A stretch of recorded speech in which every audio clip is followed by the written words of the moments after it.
গণ অভ্যুত্থানে সরকার পরিবর্তনের পর একটি দলের নেতাকর্মীদের হুমকিতে পাবনার শহীদ ফজলুল হক পৌর উচ্চ বিদ্যালয়ের উন্নয়ন কাজ বন্ধ হয়ে গেছে।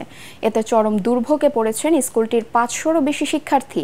নির্মাণাধীন বহুতল ভবন ধসে দুর্ঘটনার আশঙ্কা করছেন শিক্ষকরাও। পাবনা প্রতিনিধি মোবারক হোসেনের পাঠানো রিপোর্ট জানাচ্ছেন আশিকুর রহমান।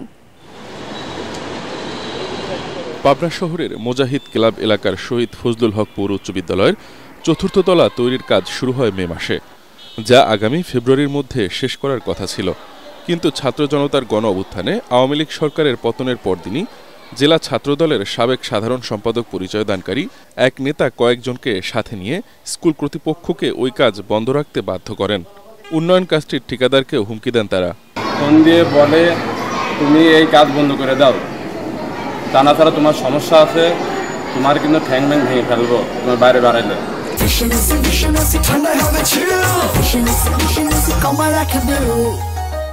কথা বলবে না, চুপ করো, তোমাদের কোনো ক্ষতি করতে আসি নাই, ক্ষতি করব না, শুধু স্কুলে কাজ বন্ধ করার উদ্দেশ্যে আসছি। স্কুলে গিয়ে হুমকি দেওয়ার সময় সেখানকার সিসি ক্যামেরা ভাঙচুর করেন ছাত্রদলের পরিচয়দানকারী ওই নেতারা। এতে স্কুলের শিক্ষক ও শিক্ষার্থীদের মধ্যে আতঙ্ক ছড়িয়ে পড়ে। নির্মাণ কাজ বন্ধ থাকায় শিক্ষা প্রতিষ্ঠানটিতে এখন চরম ভোগান্তি ও দুর্ঘটনার ঝুঁকি তৈরি হয়েছে, যা জেলা প্রশাসনকেও জানিয়েছেন শিক্ষকরা। আমরা এখানে খেলতে পারতেছি না, মেইন গেট দিয়ে আসলে ওরে বালু, উপর থেকে বিভিন্ন রকম পানি, খোয়া, তারপর সিমেন্ট, যাতে অনেক কিছু পড়ে, এজন্য আমরা নিচে ঠিক মতো আসতে পারি না। আমি চাই যে এখানকার কাজটা দ্রুত শেষ হয়ে যায়। ৩ জন উপরে গেল, উপরে গিয়ে মিস্ত্রি বলে তোমরা কাজ করবে না, চলে যাও। তো তখন মিস্ত্রিটা নেমে আসলো, এটা বলে ওরা চলে গেল। তো তখন থেকে কাজও বন্ধ।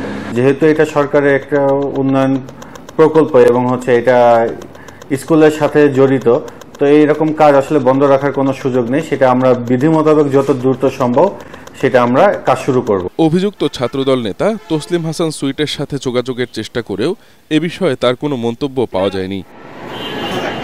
Bureau report, ATN Bangla.